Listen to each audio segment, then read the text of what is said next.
adlaw. Atong lantawon karon ang presentasyon sa San City sa paghandom sa pagkatao sa atong manunubos nga si Ginoong Hesukristo. Adunay manakuyab nga ginganlan Jose o Maria. Si Jose usa ka panday nagtrabaho nga adunay kalipay ug ang iyang pangasaunon mao si Maria ang pangalan. Sa kahinhin nga babae, walay maot nga record sa ilang lugar. Dili ganay siya makapit-apit o tabit sa mga kababayan. Nag-ubang sila upang mapanglakaw ni Jose. Adunay pang pangatawa.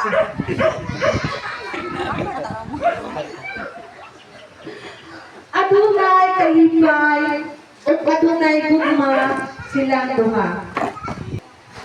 O sa dihang pagkahapon na, nanguli na sila ug nananghid ang matag-usa. Nagbiso-biso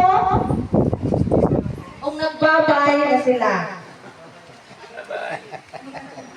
Tangat inusara si Maria, mitungha ang asa ka anghel nga ginganlan Gabriel. Napunan si Maria.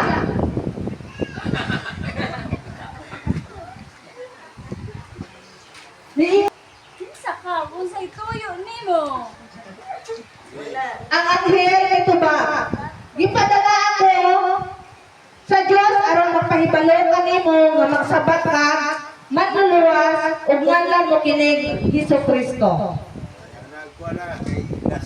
Siya magdala sa kaluwasan o maghari sa kalibutan. Ningon si Maria.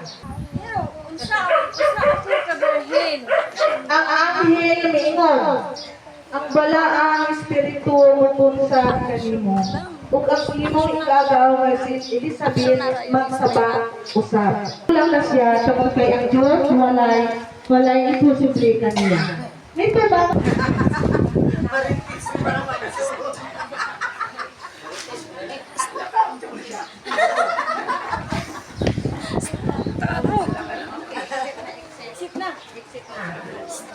Naglakaw-lakaw si Jose o nagduha-duha. Nagduha-duha siya, napagkaslan bangka niya dayon si Maria. Nagplano siya ng mulayas o magsulat o pakigbulan kang Maria. Kung sa diha, nikalit ito nga ang usa ka anghel. Anghel. Niingon, Jose, ayaw pagpakigulat ng Maria, sunod ang iyang isabak, lalang sa Espiritu Santo, ug siya magdalag kaluwasan sa mga katawan. So, ana panahon na, ipapangita ni King Herod ang mga bata aron patyon. Si Mario Jose mo adto sa laing lugar. Tungod kay nagsabat man si Maria, niadto naabtan sila sa Bethlehem. Nagbati si Maria dito. Nagbati.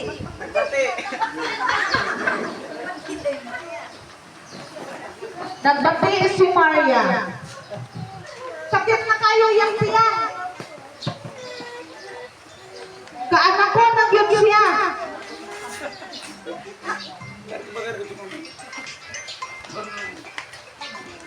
Di na makaya ang iyang debate. Nanuktok sila sa mga balay, apat ang mga papahulayan, puno na tungod ni atong panahon na. Wala sila laing kakitaan, kundi ang pasungan. Nisulod sila dito,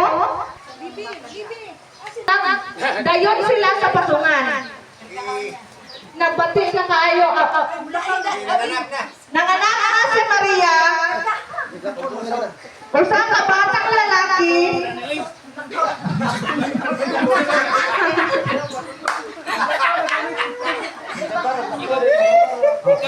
O sa diha, dunay tulo ka mga maalamong lalaki. Tulo ka maalamong lalaki nga nangita sa batang katawo si Jesus. Naghangad-hangad sila sa langit tungod kay ilahang gibantayan ang bituon nga mooy mututlo kanila sa nahimutangan sa bata. Niingon ang isa, uy! Tuara ang bituon! Walang bituon! Ato ang sakdan! Kay mo unang iyak na to, arang-autan na to ang batang si Jesus ug asa siya dapit. Tanan! Tanan!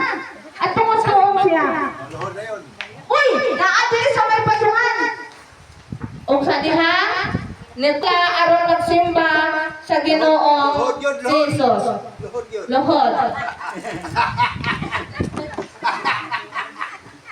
Ilang isimba ang Ginoong manluluwas nga nagdala ka natin paluwasan o ilang inihatagan o basa na insenso, mira o bulawan. Bulawan ni Mare. Bulawan. Mira. O insenso. Ilang inihatag sa batang si Jesus Balik na kita. o ipasalamatan nila ang buong Diyos sa pagdala sa ato o manluluwas. Kung mauna na, daghan kayo salamat sa ato silang kayapatan. Bow.